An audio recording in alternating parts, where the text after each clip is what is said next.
Ya, assalamualaikum warahmatullahi wabarakatuh.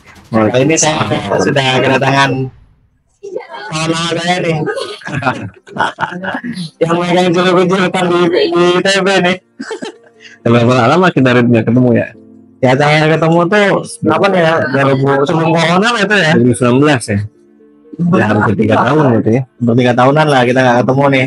Saya ketemu masih di ini masih saya nginepnya di Aju Guest House ya, ini online-nya Aju Guest House. Yang punya Aju Guest House ini.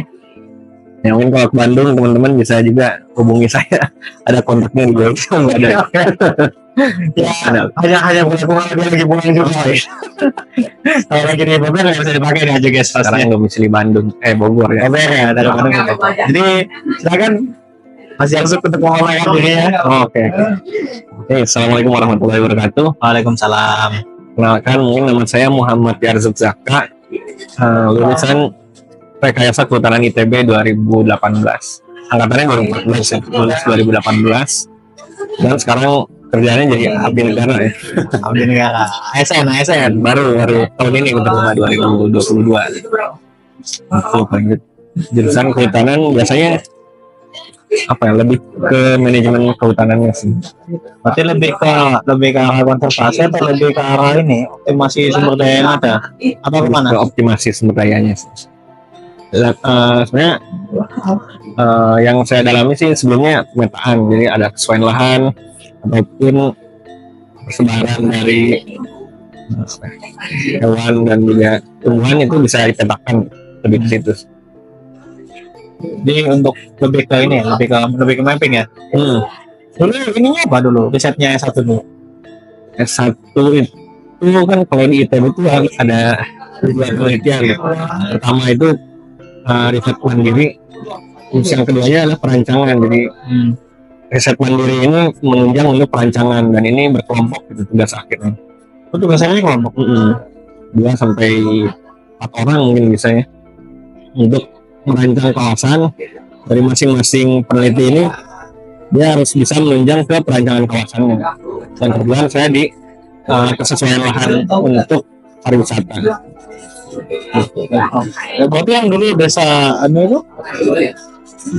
Ya, yang di Lambang itu. Iya, di Lambang itu. Ini bukan di situ penelitiannya. Oh, bukan di situ. Di situ. Ada di Sumedang. Jadi di jurusan kehutanan ini banyak mas yang dipelajari nih. Kemudian kadang ada teman-teman kita nih, terutama yang anak-anak kayak SMA itu jurusan kehutanan, masuk jurusan kehutanan apa nanti keluarnya jadi apa? Saya yakin nih ya, estimasi orang tuh pada anak SMA itu punya gambarannya paling jadi penjaga hutan. itu yang pada pengen ya, itu yang paling kangen di untuk anak SMA di daerah. Kalau di kota besar sih mungkin mereka udah sedikit lebih terbuka. Jurusan kehutanan bisa jadi presiden.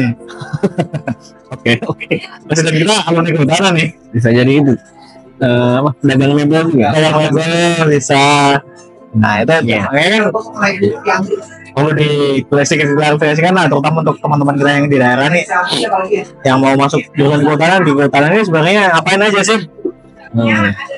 Mungkin untuk umumnya tuh kehutanan sebelum ITB ngeluarin jurusan kehutanan, yang terkenal itu adalah kehutanan dari UGM dan juga IPB ya pasti.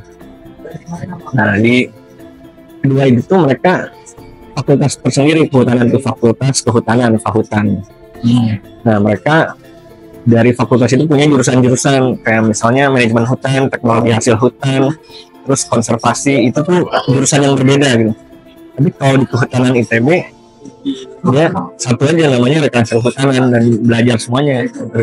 Dia belajar konservasi iya, belajar manajemen kehutanan iya, teknologi hasil hutan juga iya. Ini campur aduk. Dan yang paling spesialnya ini ada belajar tentang teknikanya, belajar tentang dinamika, mekanika fluida, matematika teknik, matematika rekayasa Kehutanan belajar itu juga ya. dikit ini selain itu kayak gitu terus. Mungkin ITERA sih udah mulai merambah juga ke situ. Di Lampung. Ya, bedanya di situ kehutanan. Ya sama. Dan teman saya penangkapan itu kos-kosannya isinya ini loh, solder, game Oh, karena benar-benar untuk membuat alat ini memang aku tuh nggak gini ya. Aku pikir di sini tuh karena aku mau pilih jurusan nih, jurusan penangkapan kan waktu itu mancing. Begitu masuk berarti kan ini aku Iya, sekarang tidak sesuai ekspektasi ya. masih ekspektasi. Makanya harus belajar dulu sih. Kita nyari jurusan itu dia kurikulumnya apa aja, belajar apa aja gitu. Takutnya kaget betul kok belajar ini gitu. Karena kan biasanya orang-orang tuh ngeliat kehutanan belajar tentang hutannya kan, tentang ekosistem, banyaknya ke ekosistemnya. Bahkan beberapa kampus tuh kehutanan itu masuk di jurusan biologi. Iya, kayak di tempat ilmu di UNED tapi arahnya lebih belum ada jurusan penangkapan sendiri nih. Tapi untuk riset dan konservasi hutan itu di bawahnya biologi. Oh, di Jember Ekologi kan. iya ekologi. Iya. Ekologi terestrial sih, bukan ekologi hutan. Oh, lebih terestrial ya. Nah, Ya. Kalau di ITB belajar itu lebih sih. lebih ke teknik. Lebih tekniknya ada. Cuman pada akhirnya juga kita karena jurusan baru ya, 2011 dibentuk, angkatan pertama 2012. Jadi masih umur jagung. Masih soal jagung. Dan itu juga para alumni agak bingung juga kita mau ke arah mana sih. Pengalaman dulu sama kuliah gimana? Kuliah di kehutanannya ITB ya, ada lain ini kehutanannya ITB nih. Kehutanan ITB. Kalau untuk tingkat satunya ya sama lah kayak jurusan lain di ITB, kita belajar tingkat pertama bersama ya. Kayak SMA-nya kelas 4 lah. SMA kelas 4 belajar Ngomong ya. Iya. Kita juga belajar bahasa Indonesia, bahasa Inggris, olahraga. Ini umum-umum. Karena olahraga serius. Satu-satunya kayak di ITB. Belajar olahraga. BSHS. Ya mungkin kan semuanya nanti kalau sebutan tuh butuh fisika yang prima gitu ya. Makanya ada SKS olahraga nih. Ya, biar badannya prima. Jangan cuma otak doang nih. Ya. Terus untuk tingkat 2-nya kita belajar kehutanan secara umum sih. Ya cuman kehutanannya tapi secara individunya tentang pohonnya sendiri gitu. Kayak sama itu kita ada namanya anatomi fisiologi tumbuhan gitu. Yaitu belajar tentang tumbuhannya itu dia apa aja sih komponen-komponennya Itu gitu. saya dapat di biologi. Nanti biologi kan. Iya. Atau fisik itu di biologi. Anatomi tumbuhan itu yang keduanya kita belajar juga taksonomi tumbuhan. Jadi kan kita belajar hutan tapi harus tahu kan tumbuhannya apa aja gitu. Kayak gini nih, jenis apa, jenis pakan, dan kayak gimana, pola ini gimana. Iya, belajar dari tumbuhan tingkat tinggi sampai yang rendah belajar. Tapi itulah fokusnya banyak ke pohonan. Pohon. Terus yang dasarnya hardwood, Pohon berkayu. pohon kayu. Yang softwood belajar juga sih. Jadi emang biasanya yang ngebedain cirinya softwood dan hardwood. Iya, itu dua kategori. Ya, untuk pohon yang pertama dibagi dua nih, hardwood softwood. Iya. Lebih mudah daripada diversifikasi monokotil di konten lalu ada bijinya. Oh itu kan nggak kelihatan. Iya. Hardwood softwood. Nah, terus yang ketiganya tuh taksonomi hewan. Jadi kan kalau di hutan pasti ada yang harus kita konservasi. Salah satunya hewan sebagai apa ya? Dia ngebantu tumbuhan untuk spreading seednya gitu. Apa namanya? Ya itulah. Terus untuk menjaga ekosistemnya tetap dalam kondisi bagusnya, salah satunya hewan juga gitu. Salah satu indikatornya. Indikator, monitoring. Hewan. Jadi kita belajar juga taksonomi hewan. Terus tentang kehutanan itu sendiri, kita belajar umum kehutanan dari mulai nanam sampai nanti pemanenan. Di situ juga belajar. Mana? Ini bukan untuk yang hutan industri. Ya hutan industri. Rata-ratanya. Tapi nanti juga di semester berikutnya ada belajar tentang hasil hutan bukan kayu juga. Selain itu di tingkat 3-nya kita belajar tentang ekologi sama perancangan. Nah, mulai pemetaan di situ udah ada tentang pemetaan. Karena kita bicara hutan itu kawasan ya, nggak mungkin bicara satu areal. Iya. Jadi pemetaan itu sangat penting sih. Gitu. Justru ini yang sekarang agak ramai itu pemetaan karena batas-batas tentang antara hutan dan perkebunan misalnya ataupun area masyarakat itu sering tumpang tindih. Collapsing lah ya. Ya itu juga dulu proyek itu, makanya yang pertama kali aku tanyain itu udah ada pemetaannya atau belum, kalau masih inget tuh. Kalau udah aku tanyain, udah ngomongnya daki-daki, aku tanya udah ada metodenya belum ada. Ini gimana sih? Itu batas wilayah sih emang. Penting lah jadi tahu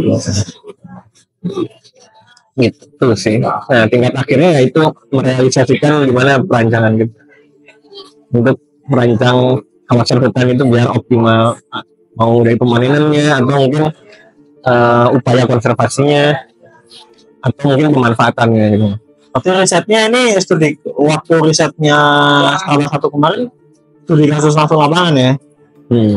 Jadi sebetulnya udah ada existing gitu, dia pemanfaatan jasa lingkungan berupa ekowisata. Terus dia menggunakan air gitu sebagai daya tariknya. Sebagai daya tarik utamanya air. Sekarang berarti ada pemanfaatan jasa air yang keluar dari kawasan hutan. Nah, kan perlu dicek juga itu keberlangsungan dari si airnya itu. Apakah dengan adanya itu kawasan mengganggu ke pemanfaatan di bawahnya, nah, di areal masyarakatnya. Ya kalau saya kebetulan kalau di atas ini dipakai kayak gini, kalau turun ke bawah airnya masih bisa dipakai lagi apa gitu kan. Terus kan kawasan juga sebagai penyedia airnya ini bisa terus yang hasilkan lebih yang segitu ya. Kan di atas ya Kawasan berdaya ya sustainability-nya masih mampu kan ya dukungnya untuk mensuplai air sekian gitu. lebih kayak gitu tempatku kemarin.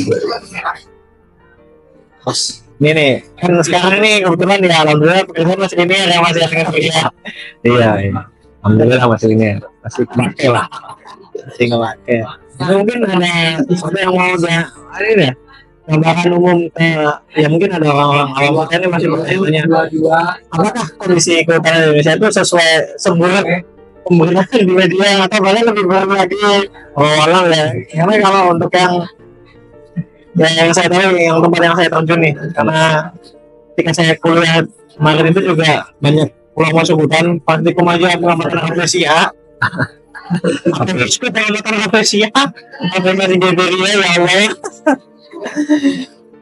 Nyari agak susah juga ya. Ya, kalau isu hutanan di Indonesia itu emang tiap periode berbeda sih. Waktu dulu sempat pemanfaatannya dulu tuh kayak banget tahun 80-an dia pemanenan hutan tuh udah jadi orang kaya lah. Kalau kamu punya kawasan hutan dipanen jadi kayu, nah itu jadi orang kaya gitu. Karena pemanfaatan dari kayunya sendiri itu tinggi, tapi kan pada akhirnya dia menghasilkan illegal logging di aktivitas itu banyak, jadi menghasilkan illegal logging. Itu jadi isu pertama pada saat itu.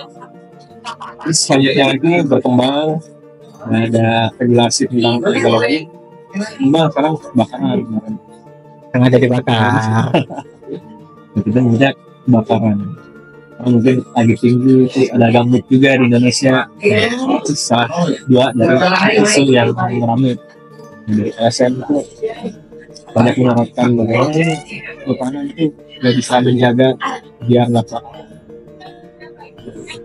Mitigasinya gimana ini? terus berkembang lagi ada pas dari bulan tentang kehutanan sosial. Jadi karena banyak masyarakat yang udah masuk kawasan, ya masyarakat itu tergantung hidupnya pada kawasan hutan. Kehutanan sosial itu kalau nggak salah zamannya Gus Dur deh, membuka untuk akses ini ya, akses masyarakat untuk bisa masuk. Juga jadi isu karena masuk kan butuh legalitas. Nah, mungkin kan kita usirin dan akses ke hutan itu udah banyak. Iya. Yang legal maupun ilegal udah banyak akses masuknya. Di Jawa ya agak susah. Masyarakat banyak Terlalu padat. Jadi pada akhirnya bentuk kalau di hutan itu ada PSKL, PSKL yang khusus untuk hutan kemitraan. bukan kemitraan. Masyarakat udah tergantung pada hutan tuh, udah kita atur biar mereka legal gitu penggunaan. Dan mereka yang legal penggunaannya, gimana dia conserve gitu biar dia tetap bisa hidup dari. Yang terakhir sekarang itu lagi ramai tentang perubahan iklim. Ini sih yang lagi ramai ya untuk bahas. Memang perkembangan isu-isunya kalau terkait perubahan iklim nih, kalau dari sudut pandang mungkin saya sebagai seorang biologis ya pada akhirnya balik lagi. Nah, dunia ini kan sudah pernah mengalami 5 kali kematian massal nih. Kematian massal ke-6 tinggal tunggu aja. Setelah itu ya akan kembali ke riset. Itu karena ya bagaimana alam bekerja nih selama ini seperti itu. Bukti geologis, bukti paleontologisnya begitu. Tuh hal riset. Ngomong global warming dari dulu, global warming udah ada, global cooling juga ada dulu, sudah ada. Cuman yang membedakan dari dulu sama sekarang, kalau dulu mungkin aktivitasnya kan kontributor rumah kacanya aktivitas vulkanik, kalau sekarang kontributor rumah kacanya aktivitas domestik. Itu aja. Tapi baiknya dari segi paleontologi ya nunggu waktu aja sih. Jadi mungkin kenapa isunya naik itu karena ada yang sudah merasakan berubah gitu ya. Mungkin perubahannya sangat cepat dan merugikan gitu. Ya, mungkin kan harus barang manusia kan. Balik lagi itu sebenarnya manusia mulai yang dipakai. Perlu upaya, mungkin salah satunya ada kontributor GRK yang besar. Jadi itu nih ini butuh hidup. Jadi minta seluruh negara untuk memperhatikan isu ini. Diangkat lah itu pada kemarin itu 2016 ya, Paris Agreement ya. Ini kan carbon content kan maksudnya iya carbon content ya. Saya tahu sih cara ngitungnya, cuman dari yang saya amati nggak bisa saya efektif itu juga. Oh ya, karena negara-negara penerima carbon content juga hutannya justru semua nih. Saya lihat juga karena mereka udah nggak bisa konsep sendiri, makanya minta orang lain untuk konsep tempat lain. Udah kasih duit nih dari carbon content, justru juga hutannya. Di Indonesia itu terakhir kemarin awal tahun ini ada programnya Apollo NetSeal tahun 2030. Jadi diupayakan pada tahun 2030 ini Indonesia justru emisinya dari sektor hulu ya, dia sama dengan dia menghambat karbon lebih banyak daripada emisi yang dikeluarkan. Itu nasional ya, misalkan yang emisi tapi di Sumatera misalnya dia menghambat karbon, dan dihitung itu nasional dia sama atau dia Masalah karbon ya. Ya bisa sih, on paper saya rasa sangat bisa. On paper saya rasa sangat bisa. Sangat memungkinkan tuh. Ya, cuman harus ada ya masalahnya hutan di Sumatera dan Kalimantan ini kan lagi ramai ganti sambut semua. Belum lagi di Kalimantan ini ada pembangunan besar-besaran ini. Dan yang hilang hutan coy. masa kita cuma dia Ya masalahnya Kalimantan yang penuh dengan Kalimantan ini kan penuh dengan lahan gambut nih. Ketika dia atasnya dihabisin, bawahnya kan keluar semua tuh karbon dari bawahnya. Gimana nih sebagai seorang ahli kehutanan nih? Ya. Praktisi lah, praktisi. Ini sih justru sebelum pembangunan kehutanan itu diminta untuk membuat koridor batasan ya pembangunan itu tuh pembangunan hijau. Misalkan walaupun ada pembukaan lahan, dia pemanfaatannya harus sebagai apa gitu.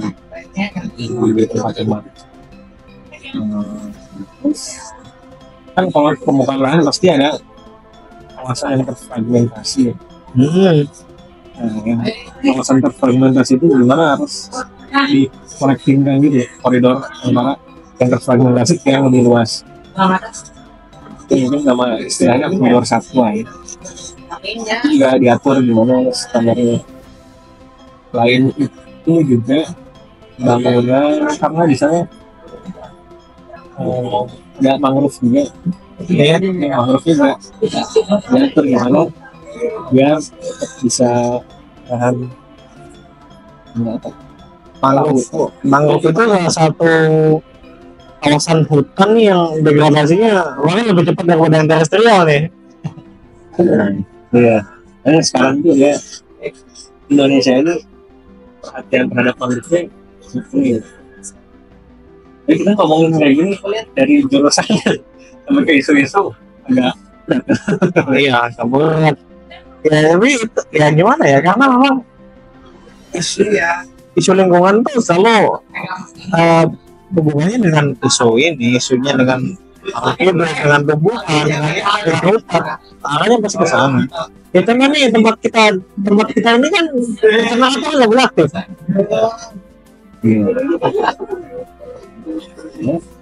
Bogor nggak bisa nih. Makanya teman saya tuh bingung sama medis banyak. Habis itu kita untuk levelnya industri, ongkos ngirim doang per bulannya keluaran KM. Kita bikin nyalain generator.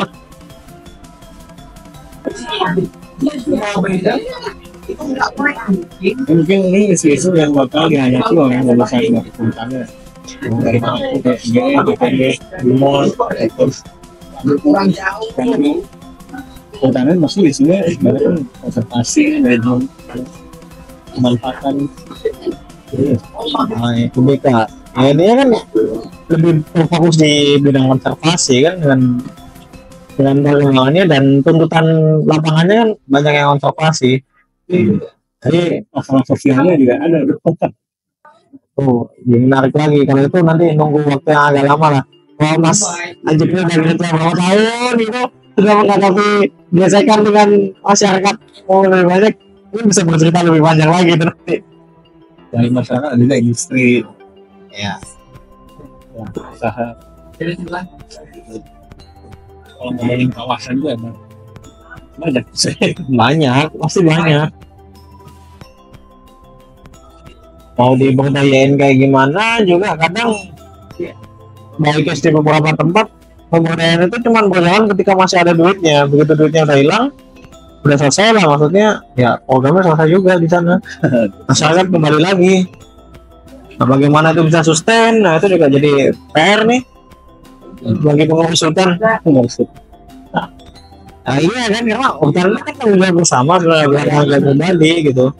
Bukan tanggung jawab satu komunitas, enggak. Balik lagi kan regulator, ketika regulator turun, harus ada support sistemnya nih. Harusnya bisa regulasi tapi nggak taat. Ya selesai juga. Ya. Regulasi sekarang apa pun ya. Kalau ini Mas mungkin sebelum terima jadi negara nih, kan dulu kalau masalah sempat mengerjakan proyek-proyeknya. Apa proyek-proyeknya dulu juga masih linear nih dengan non kehutanan? Yang 18 dulu untuk beberapa proyek terkait rehabilitasi lahan di Jambi. Ke Jambi. Terus selain itu juga pas proyeknya udah beres, mulai monitoring ini satu review. Jadi biasa Walhi. Greenpeace. Ya kali, itu kan dua yang kayak besar begitu kan nih. nah ini lokal. Kalau Bandung, Bandung. Bandung, kira-kira Dari masyarakat. Kebetulan site-nya di Lembang. Pengalaman banget sih saya gimana ngobrol sama orang yang langsung bekerja di yang langsung memanfaatkan kesulitan ya. Nah, soalnya juga agroforestry juga iya. Itu agak susah sih. Nah, ngomonginnya batas wilayah karena di sana mereka ngomong sekian hektar gitu. Tapi pada kenyataannya nggak segitu. pas dari itu terus batas-batasnya mereka juga udah bisa nentuin orkes secara bayar. Batasnya dari sini sampai sini bapak ini yang pegang yang dari sini sampai sini bapak ini yang urus. Jadi mereka udah batas-batasnya sendiri tapi tidak secara real di peta gitu. Secara peta. Terus kalau ngobrol kalau pemanfaatan ya, nah ini implementasinya sih yang agak susah dari teknologi ke generasi 8 itu. Apa? Titik mappingnya geser. Enggak. Jadi kan setelah dipetakan kan kita bisa ngukur setahun itu dia hasilin berapa sih dari ini contohnya kopi ya kayak di sini. Ini kan pada hasil aslinya dia tidak selalu segitu. Walaupun secara dihitungan dia sepasnya dia bisa menghasilkan Ya on sampel sama reality kan masih beda. Banyak kultivasi barang hidup nih, hewan, tumbuhan, fauna tuh ekstraktornya banyak. Aku kebun ngerasain 37 pohon produksi sampai 2.500 buah pernah ada di dunia, bukan selalu. Normatifnya sih, ya normatifnya sekitar 700-800 udah normatif kan 37 pohon tuh. Cuman ya 2017 dulu itu bisa sampai 2.500 buah. Nah, ini secara panen itu kan ada limbahnya ini, nah limbahnya kita coba masuk di situ, limbahnya gimana bisa dimanfaatkan. Limbahnya kopi. Nah waktu itu sih sekarang kita sebelah ini dari kulit kopi ya. Market emang ya? Itu Iya karena udah memisahkan sih. Jadi pada akhirnya justru saya harus bantu support di marketnya. Karena kan cara pengolahannya kita udah bisa tadi tuh ngerti lah dia bisa ngejelasin kalau kulit kopi itu punya nilai tambah. Jadi nggak serta-merta langsung dibuang gitu aja. kalau debat teh itu masalahnya kan gini, teh nih ya saya komen sebagai penikmat minuman nih, penikmat minuman nih, teh ini kan tesnya macam-macam ya, makanya kan ada teh aroma floral, aroma putih kayak gimana, bunga kembang pun tahu apa beda, output kita rasanya beda nih. Nah kalau Cascara nih arahnya kemana nih? Itu sih sebenarnya manfaatnya sekarang itu bisa dimanfaatkan.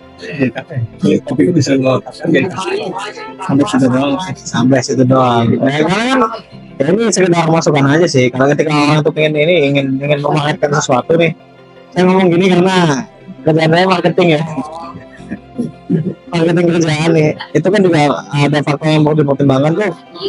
Dia nembak pasar market mana itu. Kalau misalnya memang Cascara atau brandingnya dia aromanya lebih ke floral atau aroma lebih ke putih, kita rasa aftertaste-nya kayak gimana, rasanya kayak gimana. Kalau misalnya mau dibuat mix blending itu dicampur sama apa, ini sekedar masukan aja. Karena kalau cek di tempat kita ini tadi nih, itu lihat yang manual brew, yang teh itu banyak opsinya ya, ada restorannya, ada kok bukan di sini nih di tempat kita lagi ngobrol nih.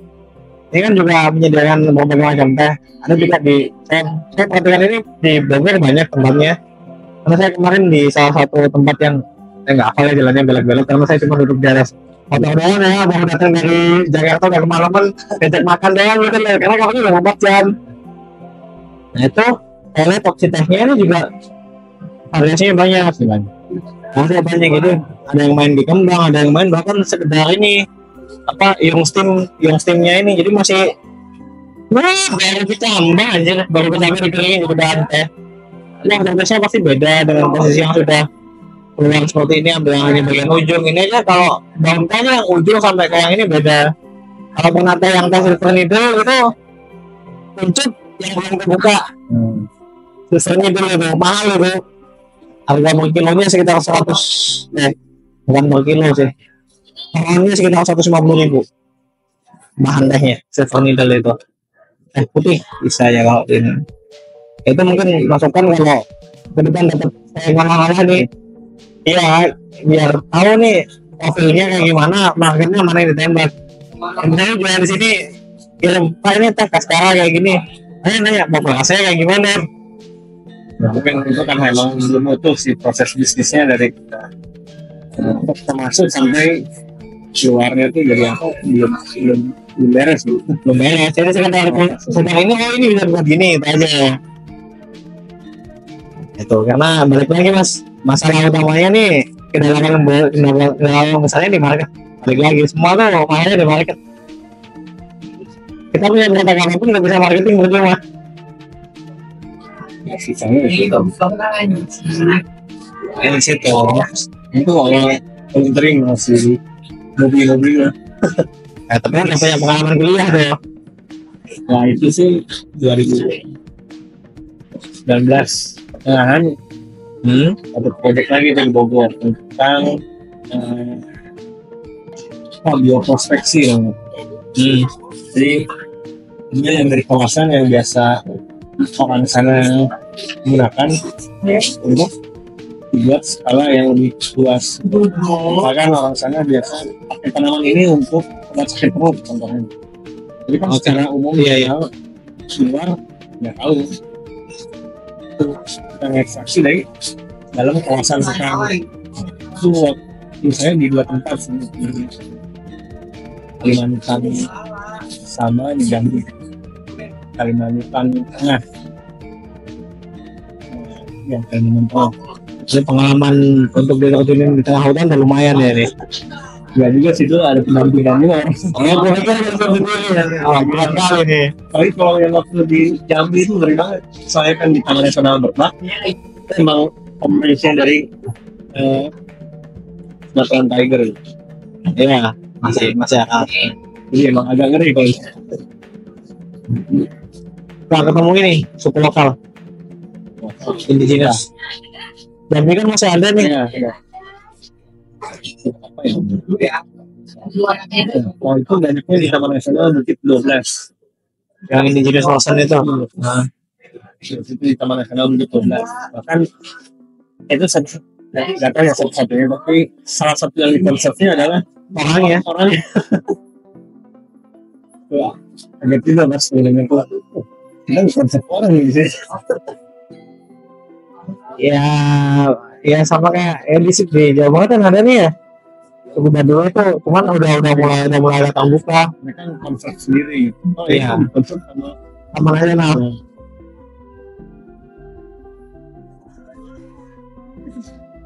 ya itu habis dari project itu 2020 2019 akhir 2019 2020 awal saya dapat kerjaan konsultan di Bogor juga. Sebenarnya udah mulai agak lama nih di Bogor ya. Iya. 2020 nih.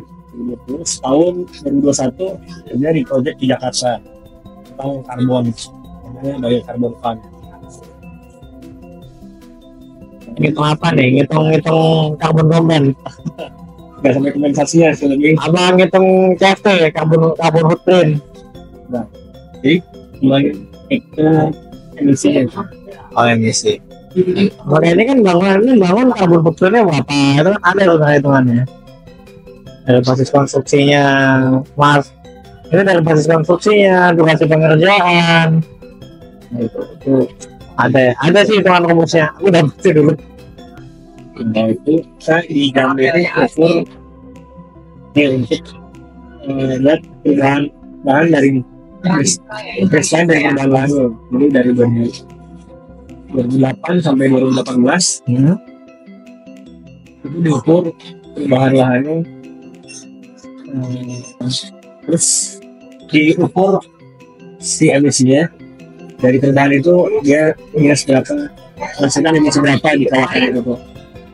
Setelah melakukan emisi dibuat baseline-nya dari 2008 sampai 2018, baseline pengukurannya di mana angkanya. Kayaknya tesisku pakai model kayak gitu sih. Aku pakai CLC sih kemarin. Pakai CLC kemarin Land Rover. Basisnya ini basis penghitungan untuk perubahan lahan yang di Eropa sih pakainya itu. Aku kemarin studi kasusnya pakai itu, pakai penghitungan yang Amerika Latin ini kan banyaknya pakai ini, pakai punya siapa ya? Kalau Amerika Latin itu kata-kata banyak kan pakai Bagiola itu perhitungannya pakai Oh ya, ya ada lah konversinya nilainya itu dari nilai kekayaan di universitas sama kemampuan lahannya untuk menyerap karbon untuk yang pakai punya Pagiola. Kalau pakai punyanya yang ini dari cukupan lahannya, kalau saya itu dari cukupan lahan ada konversi scoring nilainya 1 sampai 7 kalau saya sih nilainya itu.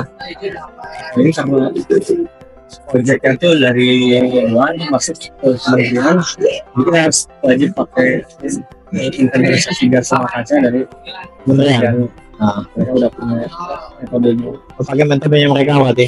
metodenya yang hidup. Dia metodenya ada tiga sih. Yang awal dikembangkan tuh Gradient Loss. Terus sekarang dia bahas Sullivan ya. aplikasi untuk pengukuran emisi gas rumah kaca. Jadi nggak sampai ngitung valuasi kekayaan di sana itu, valuasi hayatinya itu nggak sampai. Jadi pada akhir proyeknya sih kan ini tiga untuk pemerintah Provinsi Jambi yang berhasil mengkonsep emisi, konsep kawasannya biar tidak mengeluarkan emisi. Jadi diukur tuh dia berhasil mengkonsep berapa, nanti ada Berikutnya. hasil. Oke. Mereka sih nyebutnya result testing. Abangnya riset ya, lembaga riset.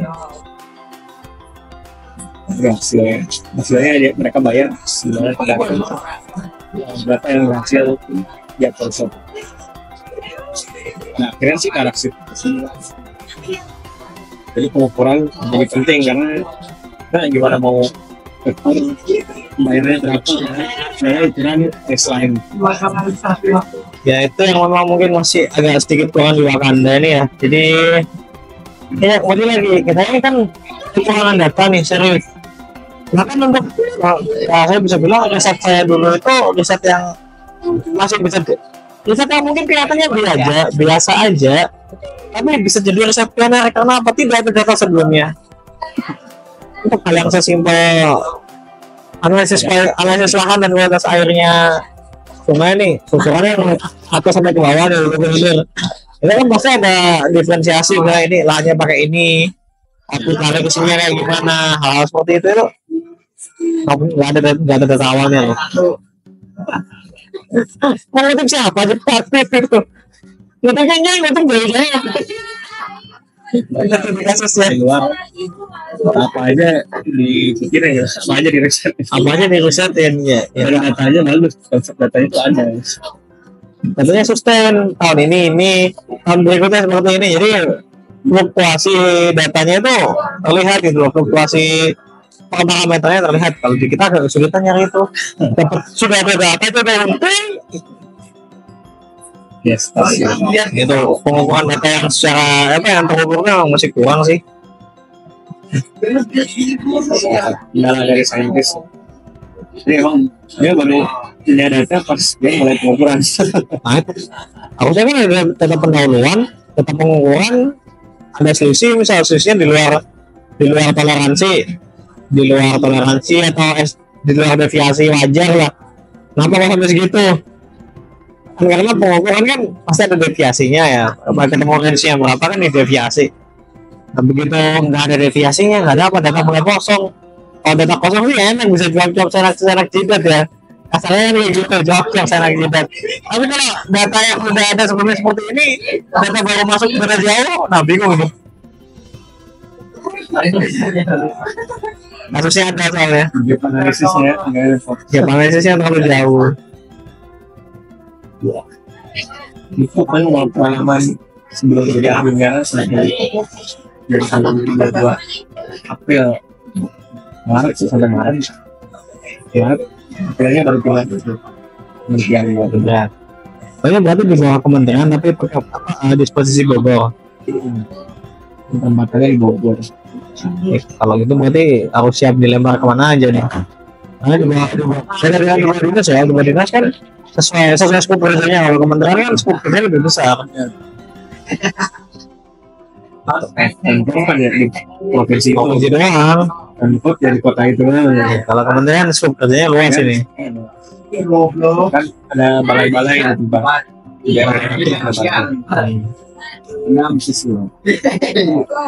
Salah satu respon siap ditempatkan di kasih ya itu kejadian kontaknya ditempatkan orang. Nah, jelas lah. Demi sebuah kepastian ini idaman jangan mertua tuh. Jadi apa SN tuh tidak idaman jangan mertua tuh. Enggak juga.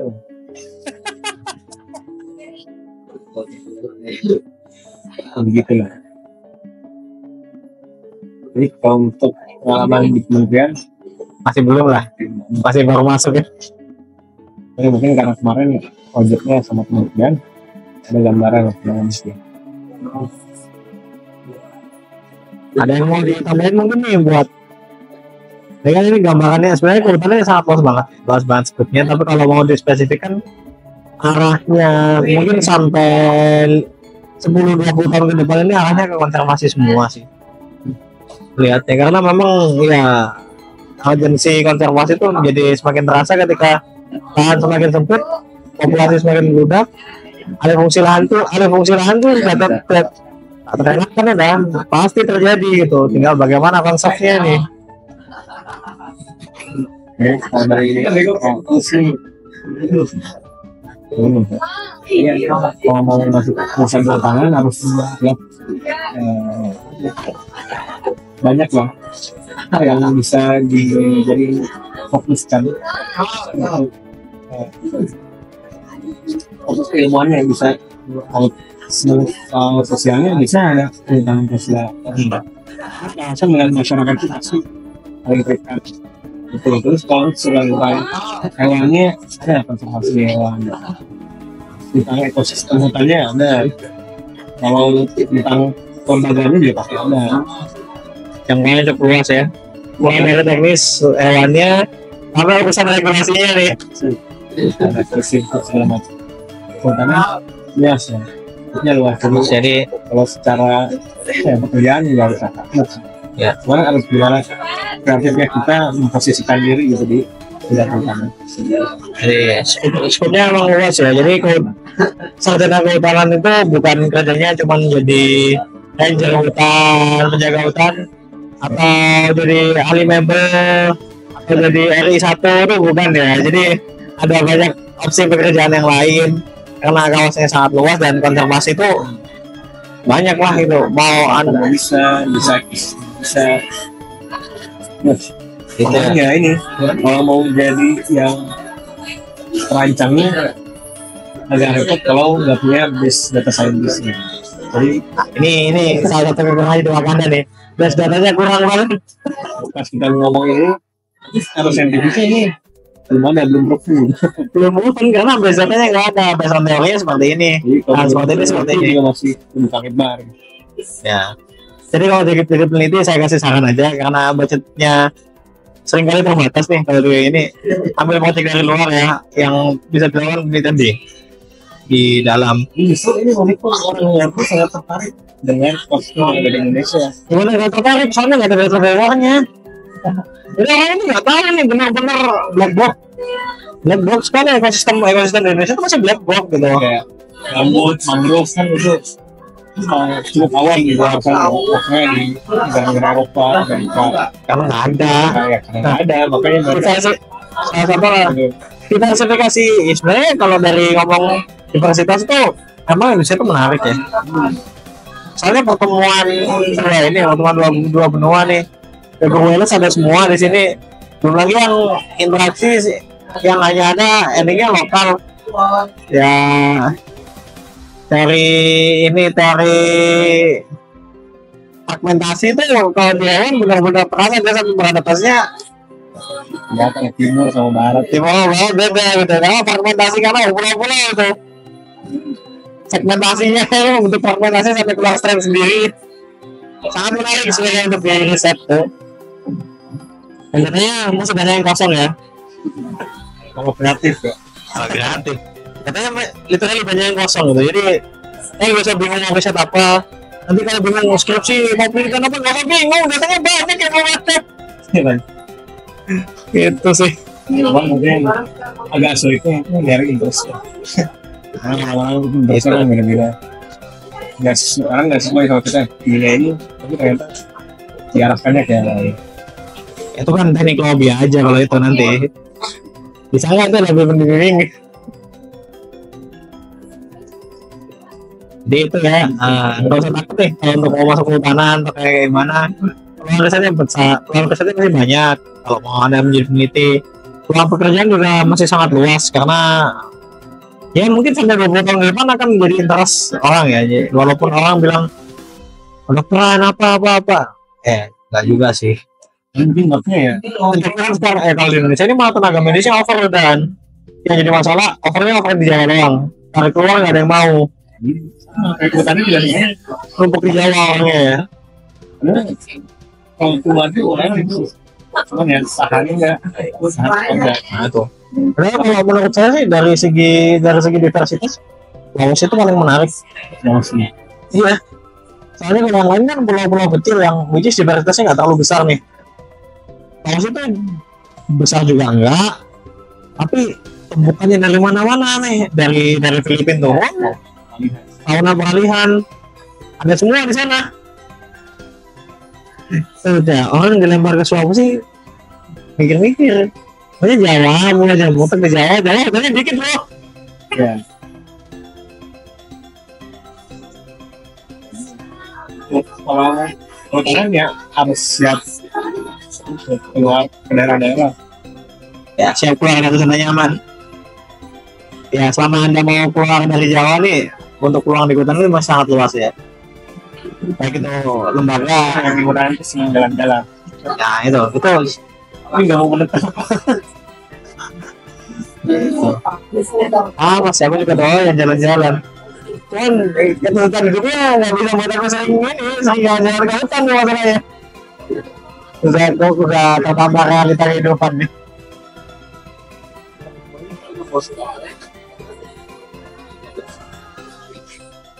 Itu paling sedikit tentang gambaran kehutanan di Indonesia dan jurusan kehutanan ini ya khusus. Jadi mungkin sebenarnya itu dulu yang dapat kita sampaikan ya, yang disampaikan dari Mas Adit nih. Sedikit buka gambaran bahwa kehutanan itu ya bukan sekedar ranger hutan gitu, penjaga hutan bukan, ada banyak hal yang bisa dipelajari di sana. Itu mulai dari floranya, faunanya, konservasinya, pemanfaatannya. Skupnya masih cukup luas ya. Jadi nggak usah takut kalau ada tema atau memilih jurusan kehutanan nih. Kalau kadang ada orang yang kesasar salah klik di kehutanan gitu, udah nikmatin aja masuk, kalian akan menemukan hasilnya nanti. Menurut dosen itu kalau masuk hutan ada yang bilang tersesat, tapi tersesat di jalan yang benar. Ini welcome di jungle. Ya kalau di jungle ya, selamat datang di hutan ya. Ya mungkin ya sementara itu dulu ya dari kita karena tadi sudah dipandu-pandu sama yang punya tempat nih. Udah mau puasa benar. Oke. Sekian terima kasih. Assalamualaikum warahmatullahi wabarakatuh.